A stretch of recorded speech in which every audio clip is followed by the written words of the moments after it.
Hello అండి. అందరికీ నమస్తే. నేను హారిక. సో, ప్రస్తుతం సోషల్ మీడియాలో ఒక ఇష్యూ జరుగుతుంది. అది ముఖ్యంగా మన కల్చర్ గురించి. ఎందుకు అనంటే 'రణ్వీర్ అలభాడియా' ఆయన గురించి మనం ప్రత్యేకంగా చెప్పుకోక్కర్లేదు. ఎందుకంటే 'బీర్ బై సిప్స్' అని చెప్పేసి ఒక యూట్యూబ్ ఛానల్. అది హిందీ పాడ్‌కాస్ట్‌లు చూసే వాళ్ళకి అందరికీ నోన్ ఛానల్ అది. ఆ విధంగా ఆయన మనకి బాగా పరిచయం. సో, ఈ మధ్య ఒక షోకి వెళ్లారు. అది దాంట్లో ఒక వర్డ్ మాట్లాడారు. వర్డ్ గాదు, ఒక సెంటెన్సే డైరెక్ట్‌గా. పేరెంట్స్‌కి సంబంధించి. అయితే దాంట్లో నేను అంటే ప్రస్తావించలేను.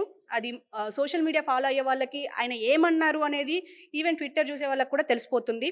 కానీ ఇక్కడ ఏంటి అంటే ఆ మాట చాలా వైరల్‌గా మారింది. అంటే ఇప్పుడు ఫారెన్ కల్చర్ వస్తుంది అని ఎన్నో సంవత్సరాలుగా మాట్లాడుకుంటున్నాం గానీ, ఒకవేళ ఫారెన్ కల్చర్‌ని ఆవహించుకుంటే ఇలా ఉంటుందా అని జెప్పేసయితే కనిపిస్తుంది. సో, దీని గురించి మనతో పాటు బాలలత మేడం ఉన్నారు. బాలలత మేడంతో డిస్కస్ చేద్దాం. అసలు నిజంగానే ఈ జనరేషన్‌లో ఇలాంటి కల్చర్ మనకవసరమా? మనమైతే యాక్సెప్ట్ జెయ్యం. మరి ఏం జరుగుతుందనేది మేడంని అడిగి తెలుసుకుందాం. నమస్తే మేడం. నమస్తే అండి. మేడం, ఇప్పుడు ఆల్రెడీ మీకు కాంటెక్స్ట్ అర్థమైపోయి ఉంటది. 'రణ్వీర్' అలియాస్ అంటే 'బీర్ బై సిప్స్' అని చెప్పేసి ఉంటుంది ఆయన యూట్యూబ్ ఛానల్. సో, ఇతను అంటే మనము ఫ్రీగా ప్రమోషన్ చేస్తున్నామేమో ఇతనికి. కానీ ఏంటంటే ఇక్కడ మాత్రం ఆయన మాట్లాడిన మాటలు చాలా సెన్సేషన్‌గా మారినాయి. ఈవెన్ అక్కడి సీఎం, మహారాష్ట్ర సీఎం కూడా దీనిపైన మాట్లాడారు. దీన్నెలా చూడొచ్చంటారు?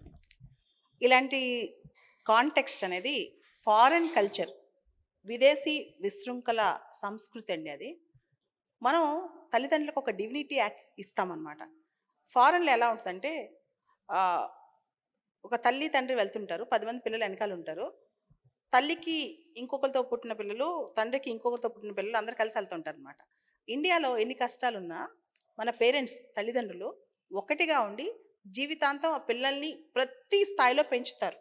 సో, మనం వాళ్ళకి ఒక దైవత్వం. Mother is a goddess, father is a God. ఇవన్నీ మనం ఇండియన్ కల్చర్‌లో మనం చూస్తాం అనమాట.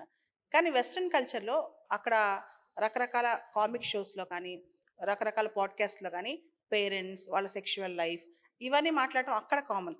భారతదేశంలో పేరెంట్స్‌ని మనం దేవతలుగా చూసే మన దేశంలో వాళ్ళ యొక్క లైంగికమైన జీవితం గురించి మనం ఇక్కడ మాట్లాడం. కానీ ఇతను ఈ 'రణ్వీర్ అలబాదియా' ఇలాంటి తన పాడ్‌కాస్ట్ ఏదో తన ఒక షోలో ఇలాంటి స్టేట్మెంట్స్ ఇవ్వటం అది కంప్లీట్‌గా ఫారెన్ కల్చర్. ఇండియా అది యాక్సెప్ట్ చేయదు. చాలామంది ఇప్పుడు అతన్ని ఇది తప్పని చెప్తున్నారు. రైట్. ఇప్పుడు మనం జెన్‌జీలో ఉన్నాం. వీళ్ళకేంటంటే పాత రోజుల్లో అంటే ముందు జనరేషన్‌లో ఏంటంటే మనము తల్లిదండ్రుల గురించి కానీ, పెద్దల గురించి కానీ, వాళ్ళ యొక్క పర్సనల్ లైఫ్ స్టేట్మెంట్స్ ఇచ్చేటప్పుడు ఇంట్లో కూడా మన మనసులో ఆ స్టేట్మెంట్ వచ్చినా, మన ఆలోచనలో ఆ స్టేట్మెంట్ వచ్చినా చాలా మహాపాపంగా భావిస్తున్నాం. ఇప్పుడు పబ్లిక్ లైఫ్‌లో కూడా తల్లిదండ్రుల గురించి, వాళ్ళ యొక్క సెక్షువల్ లైఫ్ గురించి డిస్కస్ చేసే స్థాయికి ఇండియన్ కల్చర్ వచ్చేసిందంటే, ఇది కల్చర్‌లో ప్రోగ్రెసివ్‌గా ఉండాలని ఆలోచిస్తాం. నేను కూడా ప్రోగ్రెసివ్ వాదినే. కానీ ఇండియాలో తల్లిదండ్రులకు మనం ఇచ్చే రెస్పెక్ట్ కానీ, వాళ్ళ యొక్క శక్తియుక్తులు మనకు సపోర్ట్ సిస్టమ్ గాని చూస్తే గనక పేరెంట్స్ యొక్క సెక్షువల్ లైఫ్ గురించి మాట్లాడడం చాలా తప్పు. మేడం, ఇప్పుడు ఫ్రీడమ్ ఆఫ్ స్పీచ్ అంటారు. దీనివల్ల మిస్‌యూజ్ అవుతుంది అని చెప్పుకోవచ్చంటారా? భారతదేశంలో ఆర్టికల్ 19(1)(a) మన రాజ్యాంగంలో ఒక ప్రాథమిక హక్కు ఫ్రీడమ్ ఆఫ్ స్పీచ్. కానీ ఫ్రీడమ్ ఆఫ్ స్పీచ్ అనేది ఇండీసెంట్‌గా ఉండకూడదు. పబ్లిక్ ఆర్డర్‌ని డిస్టర్బ్ చేయకూడదు. ఇంకోళ్ళని డిఫేమ్ చేయకూడదు. ఇలాంటివి ఫ్రీడమ్ ఆఫ్ స్పీచ్ అనేది అబ్సల్యూట్ కాదు. దానికి కొన్ని పరిమితులు ఉంటాయి. రిస్ట్రిక్షన్స్ ఉంటాయి. అందులోనూ ఫ్రీడమ్ ఆఫ్ స్పీచ్ అనేది రాజ్యాంగంలో మనకిచ్చిన హక్కు. దానిలో పరిమితులు రాజ్యాంగపరమైన హక్కులు. కానీ మన దేశ సంస్కృతి కానీ, మన దేశ భావజాలం చూస్తే కనుక దేశం ఎటుపోతుంది. ముఖ్యంగా ఈ జెన్‌జీ ఎరాలో ఈ దేశం ఎటుపోతుంది. అంటే ఒక తండ్రి చిన్న పాపను ఎత్తుకున్నా వాళ్ళిద్దరి మధ్య ఒక సంబంధం అంటగట్టే రోజులొచ్చేసాయి. అదేవిధంగా తల్లిదండ్రుల జీవితంలో వాళ్ళ యొక్క పర్సనల్ లైఫ్‌లోకెళ్ళి నువ్వు తొంగి చూస్తావా అని అడిగే క్వెషన్స్ అడిగే రోజులొచ్చేసాయంటే, ఈ దేశం మంచికి వెళ్తుందా? చెడుకి వెళ్తుందా? యువత ఎటుపోతుందనే క్వెషన్ కూడా వస్తుందనమాట. ఓకే. మేడం, ఇప్పుడు ఇది డిజిటల్ ఎరా. ఏమైనా మాట్లాడొచ్చు, ఏదైనా చేసేయొచ్చు. ఇంకా బూతులు మాట్లాడితే ఇంకా ఫాలోవర్స్ పెరుగుతారు అని అనుకునే అంటే అలాంటి కంటెంట్ క్రియేట్ చేస్తున్నారు. ఇప్పుడు వాళ్ళకి ఎలా చెప్పొచ్చు మేడం? అంటే ఇప్పుడు ఇలా ఈ కంటెంట్ అవసరం అంటారా? అంటే మీరు చూడండి, మనకి మంచి టీవీ ఛానెల్‌లో డిబేట్ వచ్చిందనుకోండి, దానికి వ్యూస్ చాలా తక్కువుంటాయి. అదే ఒక అసహ్యమైన జోక్ వచ్చిందనుకోండి, దానికి వ్యూస్ చాలా ఎక్కువుంటాయి. అందులోనూ ఏదైతే దాచిపెడతామో, దాని గురించి ఎక్కువ పబ్లిక్ టాక్ వచ్చిందనుకోండి, అది ఖచ్చితంగా చూడాలన్న క్యూరియాసిటీ ఎక్కువుంటదనమాట. దాంతో వ్యూస్ కోసమో ఏదో ఒక కంటెంట్ మన దేశంలో పెద్ద ప్రాబ్లం ఏంటంటే కంటెంట్ వాక్యూమ్. అంటే ఎలా సృష్టించాలో తెలియక, కంటెంట్‌ని క్వాలిటీగా ఒరిజినల్‌గా ఎలా ప్రొడ్యూస్ చేయాలో తెలియక, ఇంకోళ్ళ మీద పడేయడటం, లేదా పర్సనల్ లైఫ్స్ మాట్లాడటం, లేకపోతే ఇంకా హీనంగా ఇలాంటి లైంగికపరమైన అంశాలు, సెక్షువల్ థింగ్స్ మాట్లాడితే ఎక్కువ చూస్తారనే దాంతో చేస్తారు గానీ, వాళ్ళకి తప్పని వాళ్ళకి తెలియక కాదని నేను అనుకుంటాను. మేడం ఇప్పుడు ఇంతకుముందు మన దగ్గర కూడా జరిగింది. ఒక తండ్రి, కూతుర్ల మధ్యల మాట్లాడిన ఒక యూట్యూబర్, నేమ్ తీసుకోవట్లేదు. కానీ ఆ యూట్యూబర్ వల్ల చాలా సెన్సేషన్ అయిపోయింది. మళ్ళీ ఇలాంటిది రావడం, మళ్ళీ ఇలాంటివి రిపీట్ అవుతూనే ఉంటాయంటారా ఇలాంటి? మనం ఉన్న ఎరా ఇప్పుడు జెన్‌జీ అయిపోయింది. జెన్ బెటాలోకొచ్చాం. ప్రస్తుతం పుట్టే పిల్లలందరినీ జెన్ బెటా అంటాం అనమాట.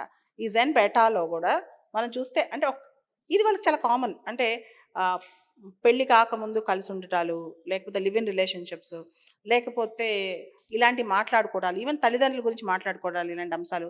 ఇవి టాక్‌లో జనరల్ యూత్ టాక్‌లో ఎక్కువైపోయాయన్నమాట. ఈ కల్చర్‌ని మీడియా గూడా ప్రభావితం చేస్తుంది. ఇంక్లూడింగ్ యూట్యూబ్ ఛానెల్స్ కూడా. ఆహ్ అట్రాక్షన్ కోసం, ఎక్కువ వ్యూస్ కోసం ఎట్లాంటి వీడియోలు చేస్తున్నాం అనేది కూడా చాలా ఇంపార్టెంట్. ఓకే. మేడం ఇప్పుడు పిల్లలు చాలా ఇన్‌ఫ్లూయెన్స్ అవుతా ఉంటారు. ఎందుకంటే ఇప్పుడు, ఇప్పుడు ఏ యూట్యూబ్ ఛానెల్‌కి ఎలాంటి రెస్ట్రిక్షన్స్ లేవు. ఖచ్చితంగా అందరం చూస్తే ఉంటాం. ఒకవేళ యూట్యూబ్ ఏమైనా డిస్క్లైమర్ గాని అవన్నీ వేసినప్పటికి కూడా ఎవరు చూడరు. కానీ ఎలాంటి రూల్స్ తీసుకొస్తే బెటర్ అంటారు? మీరేమైనా సజెస్ట్ చేయగలుగుతారా? ఆల్రెడీ యూట్యూబ్‌లో కమ్యూనిటీ గైడ్‌లైన్స్ ఉంటాయి. ఏదన్నా అబ్యూజివ్ థింగ్స్ కానీ, డ్రగ్ కానీ, ఎక్ ఎక్సెసివ్ సెక్షువల్లీ అబ్యూస్ థింగ్స్ కానివ్వండి. కానీ YouTube is also based on western culture. వాళ్ళ వెస్టర్న్ డొమైన్స్, వెస్టర్న్ కల్చర్‌లో ఇవన్నీ చాలా కామన్ అనమాట. మనకి అన్‌కామన్. వాళ్ళకి కామన్. ఇప్పుడు లాస్ వెగాస్‌కెళ్తే ఎవ్రీథింగ్ ఈజ్ కామన్. కానీ ఇండియాలో అది మనం ఊహించుకోలేమనమాట. సో, ఇండియాలో ఒక కామన్ మ్యాన్ తీసుకోలేదు. ఇప్పుడు పెరిగిపోతుంది. కానీ దీన్ని మనం ఆపడం కూడా చాలా కష్టం. ఎందుకంటే కమింగ్ 5-10 ఇయర్స్‌లో ఇది చాలా పెరిగిపోద్ది. మనం ఏదైతే సీక్రెట్‌గా దాచిపెట్టి అది లోపల లోపల ఇది ఇంతే మన కల్చర్‌లో ఇది ఇలా ఉండాలనుకుంటామో అది దాటిపోయింది. మన హ్యాండ్స్ కూడా దాటిపోయింది. యువత కొంత రెస్ట్రెయింట్ ఫాలో అవ్వాలి గానీ లీగల్ రూల్స్, లాస్ తీసుకొస్తే ఇది ఆపలేమనమాట. దీనిపైన ఇప్పుడు అల్లాబాడి అని ఎవరైతే వ్యతిరేకిస్తున్నారో కొంతమంది సపోర్ట్ కూడా చేస్తున్నారు. అంటే నేషనల్ ఇష్యూస్ అన్నీ పక్కన పడేసి దీన్ని ఒక జోక్‌ని, యాక్సిడెంటల్ జోక్‌ని నేషనల్ ఇష్యూ చేస్తున్నారు ఎందుకు అని చెప్పేసి అంటున్నారు. దీన్ని ఎలా చూడొచ్చంటారు? ఒకటి ఎవరైనా సరే పబ్లిక్ లైఫ్‌లో ఇన్‌ఫ్లుయెన్సర్ అంటే కొన్ని లక్షల మందిని ప్రభావితం చేయగలిగే వాళ్ళు, వాళ్ళు జోక్ చేసినా సరే అది అర్థవంతంగా ఉండాలి. అది ఇంట్లో 4 గోడల మధ్య ఇద్దరు ఫ్రెండ్స్ చేసుకున్న జోక్ కాదు. It is viral. అండ్ మనం చేస్తే తెలుసు పబ్లిక్‌లో వైరల్ అన్నప్పుడు, అది ఎంతోమంది జీవితాల్లో ఇన్‌ఫ్లుయెన్స్ చేస్తున్నప్పుడు, ప్రతి మాట ఆచితూచి మాట్లాడాలి. ఇది కూడా ఒక నేషనల్ ఇష్యూయే. తక్కువేం గాదు. ఎందుకంటే ఏదైతే మనం నేషనల్ ఇష్యూ కాదని అనుకుంటున్నామో, కానీ యువత పక్కదోవ పడుతుంది. అంటే ప్రతి దాని మీద విపరీతార్థం, పెడార్థం తీస్తుంది.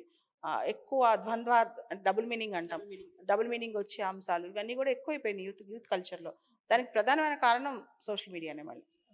మేడం ఈ మధ్యే ప్రభుత్వం అంటే కేంద్ర ప్రభుత్వం యూట్యూబర్స్ క్రియేటర్స్‌ని తీసుకొని వాళ్ళకి ప్రైజ్‌లు ఇవ్వడం అండ్ ఎంకరేజ్‌మెంట్‌గా అవార్డ్స్ ఇవ్వడం కూడా చేసింది. ఈ మధ్య ఈ అల్లాబాడియా ఎవరైతే ఉన్నారో రణవీర్ అల్లాబాడియా ఆయన కూడా తీసుకున్నారు.